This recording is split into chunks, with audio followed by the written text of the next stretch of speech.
everyone, and welcome to the Hudson Library. My name is Amanda Flower, and as well as being a reference librarian here, I'm also the author in residence at the library. So what that means is I do one-on-one critique and questions about writing appointments with authors at every stage of their career. So if you're interested in that, you can come see me after the class, and I'll be happy to talk to you and potentially put you on a list if you want to set up an appointment with me in 2018. I also want to let you know that the library also has a critique group that meets every Wednesday, every last Wednesday of every month. So our next meeting is actually next week on the 29th. And we meet in the library cafe at 7 p.m. And if you're interested in that critique group, I put a sign-up sheet at the back of the room where you can sign up and be put on our email loop for that one. But today, you are welcome to the third of our Writing to Publish series this fall. This is our third of 4 classes. Our next class is December 6th at 7 p.m. with Tricia Springstub, who is a best-selling children's book writer. So she's going to be talking about writing for children. But even if you don't write for children, I recommend that you come because you can always learn something new from a writer in the business.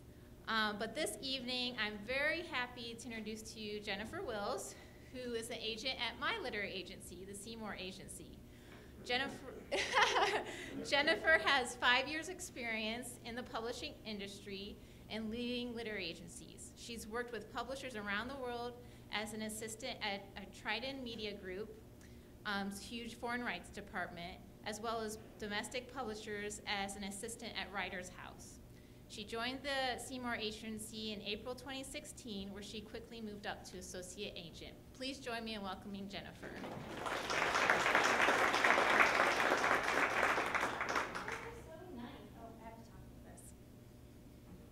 So awkward. Can you hear me? So before we get started, I wanted to say thanks for having me. I'm really excited to be here. I love talking about publishing. I love talking about books. I love talking about writing. So we're all in the right place. Before we get started, I wanted to talk a little bit about, just very quickly, my publishing journey, because I feel like, I don't know that you guys often get to hear about how people in the business got to be in the business. And for a lot of us, it's as tricky as it is for you guys to get in as writers. For me, originally I wanted to be an editor. Fortunately, that wasn't in the cards because editors today spend very little time editing. Most of their time is spent shepherding their titles through the publication process. So I decided I wanted to be an agent instead. You have a little bit more freedom. And I couldn't get in. I live in Ohio, I live in Canton. Go Bucks. So I found it really hard to break into publishing, which, as you probably all know, is mostly in New York. Very few publishing houses, if any. I don't think there are any here. And what really changed for me was I found an interview on Publishers Marketplace that Maya Rock at Writers House gave, and she talked about how she got into publishing, and I called her. I don't know where these guts came from, but I called her out of the blue, and I said, "Hi, I'm interested in getting your job. Like, how do I get your job? Can I email you some questions?" I'm a bit of an overachiever. I found out later that she was thinking like 3, 4, 5. I sent her 20 questions about how to get into publishing, and she was very gracious and answered them. And that conversation via email led to her suggesting I get in touch with Michael Mejias at Writers House about an internship program. And so now I had Maya Rock's name, so I could say, Maya Rock suggested I get in touch with you about this internship program. And for the first time since I'd been applying to all these places, somebody called me back. I got into the program, I was there, it was wonderful. They helped me get a job at Trident Media Group when the internship ended. And then when a spot opened up again at Writers House, they got back in touch with me and said, hey, come back. So I did. All of this is to say that, and when I got my job here at the Seymour Agency, it was through another friend of mine at Writers House. I had left the business for a little while due to, my personal tragedy. But I was complaining to her about the job that I took when I came back here. I said, I hate my job now. I should never have left publishing. I'm so stupid. I'm crying. And so she was like, I know some people. And she put me in touch with Nicole at the Seymour Agency, and here we are. All of that is to say that writing and publishing are not, they're team sports. Gone are the days when you can kind of hide behind your laptop or your notebook and think, oh, I can be a writer by myself. You need people. And so that's what we're here to talk about today. So how do you improve your social media platform? What do I mean by platform? It's not Harry Potter's platform 9 3/4. More and more, today there's more and more competition for your readers' attention. Not just online, but I mean, think about it. How many books, TV shows, movies, Hulu, Netflix, there are more and more outlets vying for your readers' attention. How do you stand out? How do you prove to a publisher, to an agent, that you're going to be able to reach the readers you need to have good sales? In my heyday at Writers House, we never really talked about platform for fiction. Most of it was for nonfiction. If you were going to be writing about, let's say, relationships, if you were writing a self-help book about relationships, it helped if you were a relationship counselor. It helped if you'd been on Oprah. It helped if you had a lot of articles written about you or had given lots of interviews on, the Today Show or what have you. Didn't used to matter for fiction. That's changed. So we'll get into a little bit about why we need a platform. But I want you to keep in mind that there's a difference between how many followers you have and how many engaged followers you have. So it's not enough to just have 10,000 people following you if they're not going to turn around and buy your book. You want people who are invested in you as a writer, who are going to be picking up book 2 and 3 and 4, and also telling their friends about you. But I'm an introvert, I don't want to do this, right? I hear this so often from all my clients. Believe it or not, this isn't just something that publishers are making you do just because it's good for you, like eating vegetables. There are things in it for you. Social media helps you find your tribe, helps you find like-minded individuals who are also writers, who are also on the same publishing journey that you are. So reach out, find your support system. One of my authors tells me all the time about, oh, this author friend of mine suggested this. Do you think that's a publisher that we could try? I'm like, yeah. So it's definitely a good way to keep in touch with other people who are at the same place that you are. It's also good to see people who are coming up behind you, because it makes you feel real good when you're like, oh, I know the answer to that question. I've been there. I can tell you how to get from that point to where I am. And it's also good to follow people who are ahead of you, so that that's something for you to aspire to and move toward. It's a great way to find writing groups and beta readers, which are very, very critical for you as you're revising your manuscript before you send it out. Revise your manuscript before you send it out. Revise your manuscript. It's also really helpful to you because it gives you something that I didn't really have back in my day when I was trying to get in on this side of things. You have an inside scoop. Follow the publishers, editors, and agents that you're interested in working with. What makes them tick? It gives you a feel for what kinds of books they like. If they're like, oh my gosh, I read this other book that I have nothing to do with, but it was just great, you should check it out. And then if your book is similar to that one and you can use that as a comp, bingo. There's a hashtag called MSWL, which stands for Manuscript Wishlist. A lot of us, myself included, will post on there. If we find interesting things online, interesting news articles, like I'll hashtag MSWL it and hope that somebody will send me a book that pertains to that. Recent one is I asked for, scientists found a city of octopi called Octlantis. They never knew that octopuses, were a communal species. They're usually very individualized, and to find a community of them was crazy. And I said, somebody send me a picture book about this Octlantis. And I got a couple of them. They were really good. I didn't take any of them because they weren't quite there yet, but there was definitely something that I read very quickly because it came in and I knew it was for me, like they were targeting me directly. Also, on social media, there's lots of contests and other opportunities that you can only find on Twitter, or that you primarily find on Twitter. Pitch Wars is probably the biggest one. Also DV Pit, Pit Mad, all of these kinds of pitch competitions that, or not really competitions, but kind of, that you can get involved in to get agents to look at your stuff before you even have to send it to them. And if you have an agent asking for your stuff before you've had to query, bingo. And then of course, obviously, finding readers is the biggest reason to get involved on social media. For publishers, remember that it's a business for them that's all about the bottom line. So if you can prove to them that you have a likelihood of selling a certain number of copies because you have a huge social media, they're more likely to be willing to open their pockets and give you a deal. Most of these guys have fewer resources now than ever that are behind the marketing force of your book, so authors are having to do more and more of it. And then, of course, for readers, I mean, I don't know about you, but I follow all my favorite authors on social media, just hoping and praying that someday they'll retweet me like J.K. Rowling did for my client. She called me and, like, died. And then I yelled at her for dying because I need more books from her. So lots of reasons to get involved on social media if you aren't already. It's not just a nasty thing you have to do. It's really beneficial. All right, so we're going to get going here in a minute, but couple of things to keep in mind. Don't spam your followers. This is not an excuse to say, buy my book, buy my book, buy my book, buy my book, buy my book. You want to be giving them something in return. We always recommend the 80-20 rule.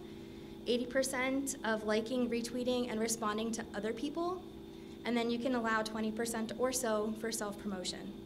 So again, hey, great thing here. I like this post. This was a great book. Buy my book. Hey, this is cool. I liked this. I like your dog. Look at my dog. Buy my book. So you kind of want to have a good split there. Probably the best advice I can give you for those of you who are like, I don't have anything to talk about on social media. I just want to write my books and be left alone. Show of hands who wants to write and be left alone. I think we have some people that are fibbing. There should be more hands than that. I don't trust you. What you want to do is find at least 4 key areas that you're really excited and passionate about so that that'll show through. You don't want to fake this because people will be able to tell. As you're building your presence, you want it to be very organic and authentic. So some key areas to check out that you can post about, obviously books, pets, parenting, kids. I post a lot of like funny, quirky anecdotes about my little step kiddo. Movies, TV, pop culture, music, lots of things that you can post about, and again, find your tribe. You don't have to just find other writers, but you can find other people who might be interested in what you have to say. Here are some of my favorite tweets from my own feed. Follow me at Will's Work for Books. So I post about, books, I post about Game of Thrones, Walking Dead. My most liked one ever was about a dog who saved a bunch of goats in the California wildfire. 1,000 people liked that one. Oops. I floated on that for days. All right, so step 1, you're going to want to see what's already out there. So Google yourself and see what you come up with. If you can, fix it, get rid of it. Otherwise, if it's already out there and you can't have it taken down, like if somebody's tagged you on their Facebook, you kind of want to bury it by posting new, fresh stuff that's going to hide that. None of those are of me. I found them online before you start thinking. Not me. Next, you really want to plan your strategy. Where are you going to focus your effort? Not all of these are created equal, and we'll get into on the next slide, we'll get into which ones are kind of better than others. But what are you looking to accomplish? Are you looking for just a random number of followers, or do you want people who are actively going to be invested in your story and in finding new readers for you? The best thing you can find is a reader who picks up your book, loves it, and tells all their friends, oh my God, you have to read this book. And so that's what we're looking to find through all of our social media. You don't want any of your social media to have crickets, like that where there's nothing happening. None of it should go to seed, none of it should be abandoned. So if you're not going to be consistent with a particular website, if you don't feel like that one's for you, like me and Pinterest, then don't even start. Because it looks worse to have an abandoned social media than to not have that profile at all, if that makes sense. So here are some of the ones I recommend or that I hear the most about. Facebook is your friend. It is not just for your friends and family. If you are a writer, I would highly recommend starting yourself an author page, separate from your personal page where you're liking, your cousin's baby, pictures, and your nieces and nephews like, oh, look at this school play my niece was in. It can be more personal than Twitter. Should be more personal than Twitter, but not quite as personal as having all of these people on your actual family feed. So like if you go to a party, you don't necessarily want those pictures from the earlier slide showing up to all of your readers who are going to be interested in your book. So do keep your Facebook page on the more professional side, but here's a good place to show your personality. Gina L. Maxwell is a Seymour client, and her Facebook page is amazing. Top to bottom, left to right, that whole thing screams her voice. So if you like her Facebook page, you're going to go buy her books. And I'll show you kind of there's a slide in here that shows kind of what it looks like. But Facebook, use it often. This isn't something that you want to post to like, every couple of weeks. Daily, at least, I would say, for Facebook. So Twitter is the one that I recommend most often after Facebook, unless you're doing children's books. If you're doing children's books, I would skip Twitter and go directly to Instagram. Because with Instagram, you're doing pictures, Instagram, it kind of goes a little bit more hand in hand. But Twitter is really great for announcements and teasers. Hey guys, stay tuned. Tomorrow at 3 o'clock, I'm going to do a cover reveal. And then so people are going to be like, oh, I wonder what that's about. And they're more likely to click on your profile and to see what you have going on. Instagram is the best for hashtags. Twitter is a little better now that they expanded the word count I don't know if it's for everybody. But when it was 140 characters, it was really tough to get in a lot of useful hashtags. A little bit easier on Instagram, you can load that puppy up. So if you've got a picture I have a separate Instagram account for my dog. It's called My Husband Hates My Dog. And it's got really funny pictures, I think, of my dog doing things that my husband hates. And she's a Rottweiler, so I'm hashtagging Rotties of Instagram, Rottweilers of Instagram, Rots of Instagram, Dogs of Instagram, Pets of Instagram. Load that puppy up. If you are not sure where to start as far as developing a following on Instagram, I would recommend taking pictures of some of your favorite books and hashtagging those authors to try to get some of those author readers to start following you. And it's also great for cover reveals. If you post, a picture of your actual cover and then link to it from Twitter, from Facebook.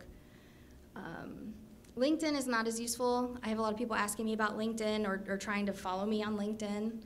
I don't find it as useful for writers as it is for business networking, so I don't know that I would use that one. And then blog, usually on Tumblr is a great place to do blogging. But again, if you're not going to blog consistently, don't even bother. Decide how often you're going to do it and then really commit to it. Weekly, bi-weekly, every however many days. Again, it's all about adding value and adding content.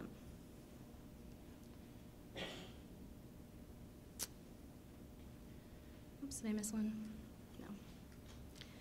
All right, so if you don't already, get yourself a website. I would say that's step one because your website is going to be the launch pad for your whole social media presence. Before you set out to buy your web domain, if you already don't have one, make yourself a list of the top names that you would like to have. Here, I would really advise towards an author page as opposed to a page that's dedicated to your book. Because then what are you going to do, make a new page for book 2 and book 3? You really don't want to have 15 different websites that you're managing. It's much easier to have one page with a tab for the different titles that you have. You can always create an extra page for those under your main website. You can go to GoDaddy.com is the one I used for mine. It's not that expensive. It's like $20 a year, I think, $25. But the key thing is, before you start looking up to see if your domain is available, be ready to buy. So when you're listing the domains that you want to use, have them in order of your preference. So like number 1, for example, if I was an author, I might want jenniferwillsbooks.com. And if that's not available, I might be okay with jenwillsbooks.com or Jennifer L. Wills Books. But have those in the order that you want them so that if they're available, you can snap it right up. Because if you walk away to get your credit card out, or to think, oh, maybe I want this other one instead. So you look for that one, and when you come back to the one you originally wanted, guess what? It's not $20 anymore. It's like $50, because now somebody wants it. The supply and demand thing comes into play. So be ready to buy when you start looking for your domain. When you're designing your site, there are lots of different tools online. There are so many of them, I didn't even really want to waste time talking about them. There are lots of different ones that you can use. If you are not comfortable doing that, find a teenager in your life. They are crazy knowledgeable about this stuff. They're making websites in their sleep. Some tabs that I recommend having: you at least want a home page, you at least want a bio page, books, contact, blog, and a news or a newsletter tab. Newsletters are a whole different beast, and we're going to spend quite a bit of time talking about them. They're my favorite way of reaching authors, or authors reaching readers. When I log into your website, or when I visit your website, you really want something very prominent that's very easy to sign up for your newsletter, because you're going to want one by the time I'm done with you, I promise. This is an example from Gina Maxwell. Again, she's a client of ours. When you go to her website, this thing pops up before you can even look at anything else. And look at how easy it is. You put your email and your name, and you're good. And the thing that I love about her inbox, or her newsletter sign up, she writes very steamy romance, which I think you get a very good sense of from her invitation to sign up for her newsletter. So if I'm into steamy romance and I visit her page, I'm going to say, oh yeah, I want to see what she's going to put in there, right? Like, you're going to be interested and invested. So for your website in general, it should always have an original, fresh, and appealing presence that's as on-brand as possible.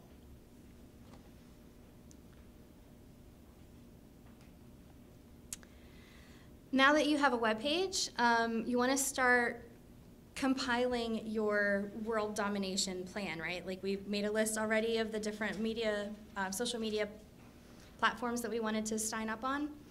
For your profiles, it's never too early to start creating your brand. So I would recommend using a memorable, unique, and evocative handle. Mine is at Will's Work for Books. When in doubt, again, your name. One of my clients is very simple: Kellyanne Blount across everything. All you got to do is go to Instagram, Kellyanne Blount, Twitter, Kellyanne Blount, Facebook, Kellyanne Blount, her website, Kellyanne Blount. Not the most exciting, but boy, you can find her in a hurry. Another thing is to keep in mind, this profile picture of me, anytime there's a picture of me about being an agent, that's the one that you find. I don't even really look like that anymore. Look how much longer my hair's gotten. But you want to have a consistent branding image. One mistake I see a lot of people making is kind of being half-butted, half-aid, about filling out your profile bios. That is humongously important real estate. Do not leave that blank. Utilize your hashtags. Utilize, like how I have hashtag literary agent on mine. Include search terms that people are going to be looking for. So if you're going to be tweeting a lot about publishing tips, include publishing tips in there, and that way people can find you when they're Googling for publishing tips. I have a link down on mine to the SeymourAgency.com, which is the best place to find me, to find my agenting information. So make sure that you're linking to your website, and then vice versa. Once you have that website up and running, you should have very prominent links to your Twitter, Facebook, etc., your different profiles. You're creating a dynasty here. You're creating like this huge, your own little social media world.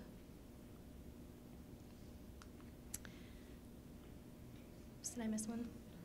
Okay, so I've misnumbered these, okay? Sorry. I had one that I took out and then I didn't retcon. So the next thing you want to do, now that we have all of our profiles up and running, is how do we find followers?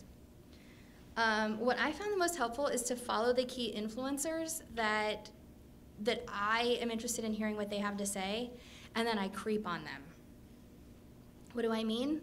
Who are they following and who's following them? So you just go through and I would say when you're first starting out, follow, follow, follow, baby. Follow as many people as you can. A lot of them are going to follow you back. The ones that don't, if they're not adding anything to your feed, cut them. I would spend maybe I don't know, an hour or so every week, just going through and looking at who you're following versus who's following you. Because that ratio is something that people pay attention to.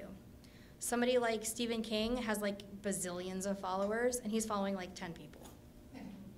Because he doesn't need to follow a bazillion people, right? He only needs to follow the ones he's interested in.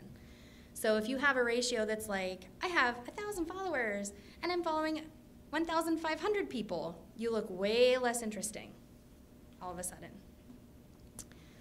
So that's what I mean by chasing the food chain up and chasing it back down. Who are they following? Who's following them?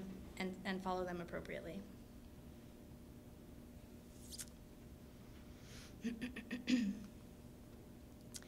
This is the most important step, is to engage. I'm not up here talking about spamming and, oh, buy my book, buy my book, buy my book.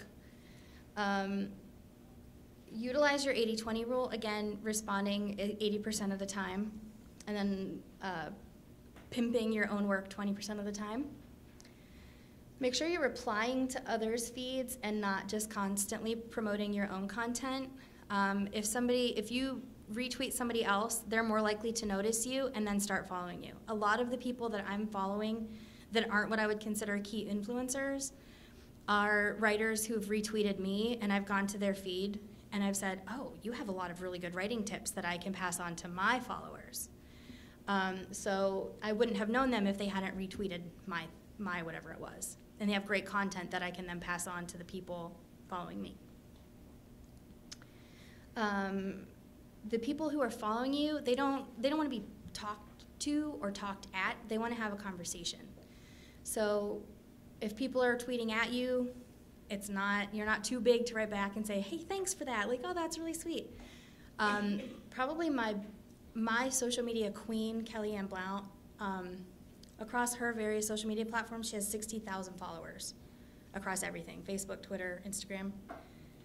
And she still finds the time to go through and respond fairly frequently to people who call her out individually. And I'm not just talking like, oh, a movie director congratulated us on our film deal.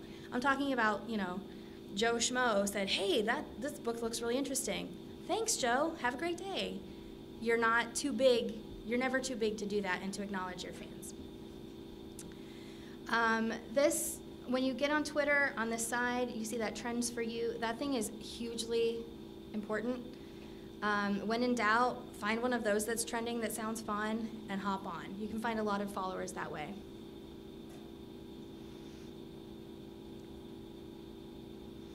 And then there's a lot of popular hashtags that pertain to writing in particular. Hashtag #amwriting is probably the biggest one. Hashtag #editing. Oh my God, there's a million. There's a million and one. Pub tips, writing tips, query tips. These are all really great ways. So follow other writers and see what they're hashtagging, and then again, creep. You can be a stalker online, just don't let anyone know. And I will pretend I never advised you that. So are you feeling stagnated? Are you having a hard time getting people to follow you back? These are some things to check out that you might be doing wrong. Make sure you're promoting other people, celebrating other people's successes. If somebody says, hey, I got an agent, retweet. Look, guys, it does happen. Somebody found an agent, thank God. And then they'll remember that. And if they see that you find an agent or that you get a book deal, they're more likely to do the same thing for you. The writing community, especially on Twitter, it's not the time or the place to be jealous of other people's successes, okay? Publishing, like life, is a journey. Everybody is at a different place. Everybody is going to get to wherever it is they're going in their own time. So you might be at the very start of your journey. Don't be mad at somebody that's nearing the finish line on their end, because you have no idea what it might have taken for them to get there, okay? So just remember that a rising tide lifts all boats. So the more positive you can be, people will remember that and they will see that, and anything you post online is visible like forever, okay? So if an agent is interested in working with you, guess what I do before I tell you I'm interested in working with you? I look at your social media, and if you're a jerk on there, I just lost all interest in working with you, because I love my job and I want to keep loving my job. I don't like working with people who are nasty online. And a lot of us feel that way. I know of a lot of people, agents and editors alike, who were really interested in somebody, and then they got on there and they saw that they were belittling somebody or bad-mouthing somebody or trashing somebody. And like, nope, I don't need that in my life, thanks. So be careful. Find who are the popular tweeters, who are the ones that are doing really well, and what are they doing? Copy it. If you see that somebody's posting every couple hours, by goodness, then when you see that they posted something, here's mine. Post at the same time. They'll never know that that's why you're posting it there. They'll never know. So follow whatever other people are doing that are successful and copy that, and you can find your own success too.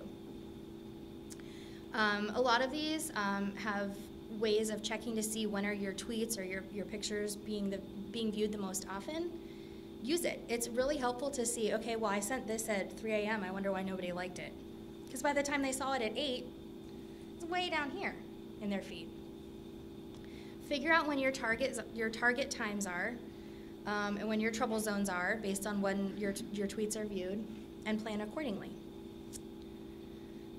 And another thing is, and I'm guilty of this all the time, like if I'm on my phone and I'm like waiting in a line somewhere and I'm like, oh, what's on Twitter? And I might retweet 5 things in a row and I'm like, oh, I shouldn't have done that. Try not to lump all of your tweets together. You want to space them out, because if people feel bombarded by you, they're like, I don't have time for you. Get a life. Like, they're going to move on and they're going to unfollow you. So it gets pretty complicated once you start having your Facebook and your Twitter and your Instagram and your Pinterest and your Tumblr. There's a lot of different tools that can help you manage that. A lot of these will let you post to one and it goes bloop, and it'll post to everything for you simultaneously, so you're not duplicating your effort. These are some of the ones I recommend. I personally use Buffer sometimes. Most of the time I forget until I've already posted 5 things at once. And then I'm like, oh, now I have nothing for tomorrow. I could have maybe spread those out. Hootsuite is like, I would say like the gold standard if you want to pay 20 bucks a month for it. Buffer does pretty much the same thing for free. It doesn't have quite as many bells and whistles as Hootsuite. And then there's also TweetDeck and Social Oomph. So something to consider. Save yourself some time. All right, newsletters. So one of our newest agents at the Seymour Agency used to be an editor. And we said, oh, we're going to pick your brain. And we asked her, so what really is the threshold for the social media platform and following? And she said, it's actually more important to have engaged followers than to have, like I said earlier, 100,000 random people who don't really care about you, right? So she would much rather see a newsletter that you're sending out, because those people had to sign up for that. It wasn't as easy as clicking a button. You have to enter your name and your email address. They had to go to your website to find it. There's a little bit more effort involved. And she would much rather have that force behind you than to have a huge social media following in general, like Twitter or whatever. If you have that newsletter, you have a platform of your own that's dedicated to your news that you control. And I was telling my clients this, every single one of them, I'm not kidding, said, but I don't have any news yet. Why would anyone want my newsletter? I don't have anything to report. But if you don't, okay, fine. What happens when you have news? Who are you going to tell? If you have that newsletter in place, you have a channel to distribute your information when you do have something to talk about. It's a great way to build what we call a street team. These are people who are activated on your behalf, who when you have a book coming out, they're literally like, oh my gosh, like you have to, I can't wait for this book, everybody has to read it. They're more likely to promote your stuff for you. And also I just wanted an excuse to use that Newsies thing. It's my favorite movie ever. So Gina Maxwell, I'm a huge fan obviously of her social media. On her website, she has this handy little thing called, Are You a Mobster? And if you can't read it, it says, Are you a mobster? You should be. I still can't even read it. Please don't break, please don't break. Armed with martinis, Tommy guns, and enough pictures of men to paper cut the world into submission, The Maxwell mob is taking over the world of romance, one sexy novel at a time. So you can click on that button and join her mob, which takes you to her Facebook page, which is completely on brand for her stuff. She's got 800 and some followers, I think, on there. I don't know if that shows up. And I didn't paste enough of it in there, but she posts on there often. And these people are all people who are excited for her stuff when it comes out. So I'm not advocating for you to put sexy men all over your Facebook page if that's not your thing, especially not if you're a children's book writer. But if it's on brand for you, whatever you can put in that header space is a great eye-catching thing. And plus, like, I mean, you can always do t-shirts. I mean, how cool would it be to have, like, your mob t-shirts out there that you can distribute at book signings and stuff, and then people can wear them to your next location, and you're like, oh my gosh, street team. So newsletters are awesome.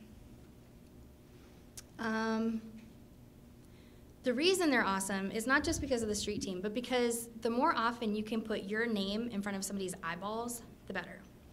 And to do it in an email is a little more personal than even Twitter, Instagram, all those others that we've talked about.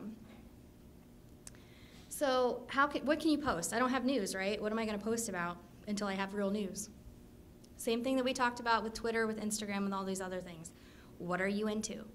Find like-minded people and start peppering their inbox with news about those things. One of our authors posts about knitting on her newsletter. She writes books that have knitting in them, so it's perfect. I think she writes cozy mysteries, I think. Post about book reviews that are coming out, movies that are coming out. Recap your favorite TV shows. Find a bunch of people, you know, if you're writing procedural crime novels, tweet about what crime shows are out there. You know, do your newsletter about, oh, like, did you catch last episode of blah, blah, blah, blah, and do your recap and with your commentary. Industry news is a good one, if you can get your hands on some before other people do. Weekly writing tips is always a good one. Daily writing prompts is a good one. But there's lots of different ways, and you just have to figure out how you're going to reach your potential audience. So think about what you're writing, what your brand is, and how can you reach people using those ideas, those themes. Just like with everything we've talked about, consistency is key. Don't send a mailing list out and then not another one for 6 months, because people, when it shows up again, people are like, what's this mess? Unsubscribe. Be respectful of it, so you don't want to, again, no spam. You don't want to be every day, every 5 minutes, hey, did you watch this show? Here's this review. Did you watch this show? Here's this review. Here's this book review. Like, pay attention to me. People will get really annoyed with you really quick. Keep it short and sweet. The more often you're emailing, the shorter your message should be. If I know that you habitually send me really, really long, drawn-out newsletter emails and I don't have time, I'm going to skip it. But if you are emailing me once a week, and I know that they tend to be fairly short, okay, I'll bite. What's going on this week? When they sign up for your newsletter, like Gina L. Maxwell did, be very upfront and let them know what they're going to get. And then when you send your newsletter out, make sure that you have a really unique, eye-catching subject line. Just like when you're querying, you don't want to say query in the subject line. You want to give us something a little bit more. What are we in for if we click on your email? Try to include some visual elements so that it's not just text. That's really hard on the eye on email. So some pictures, some graphs, some, embedded GIFs or video files, if you can include those in that are small. Something that's easy on the eye, differentiate with different color fonts, different size fonts, so that we can see at a glance how the information is broken up. And if it's a really, really long newsletter, like if you only do one once every 2 or 3 months, use a table of contents so that people can skip right ahead to whatever it is that they might be interested in.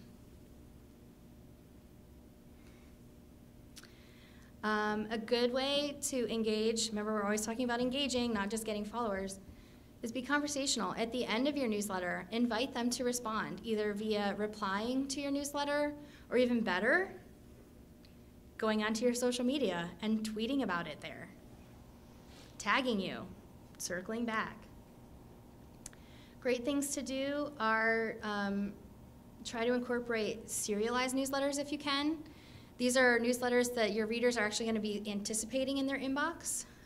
Writer's Digest is a great example of some of these newsletters. They have lots of different things that they'll do like a series on. So if you are, into, oh my gosh, let's say you're into motorcycles and you wrote stories about a motorcycle gang. You wrote thrillers about a motorcycle gang. 30 days on how to be a biker chick, okay? 30 days of writing prompts.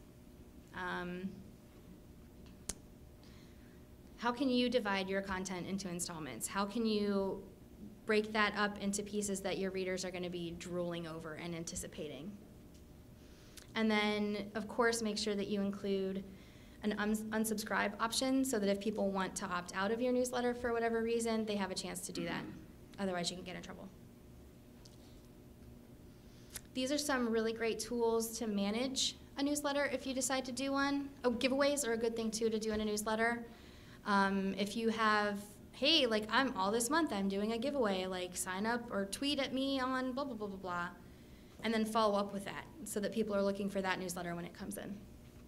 These are great ways to manage your newsletters: MailChimp, TinyLetter, Constant Contact, Campaign Monitor, and Aweber.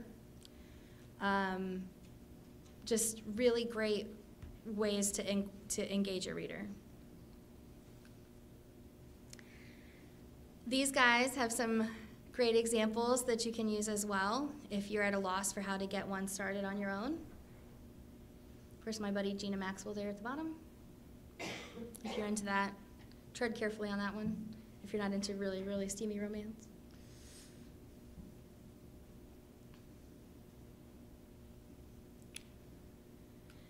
And so some final thoughts on social media. We always want to be engaging. Make sure you're following that 80-20 rule. You don't just want to pimp your books. You want to be getting people that are invested in you. Always be aware of your brand and tread carefully, especially if you're talking politics, especially this day and age online. I would never advocate for somebody to not post something that they feel really strongly about when it pertains to politics.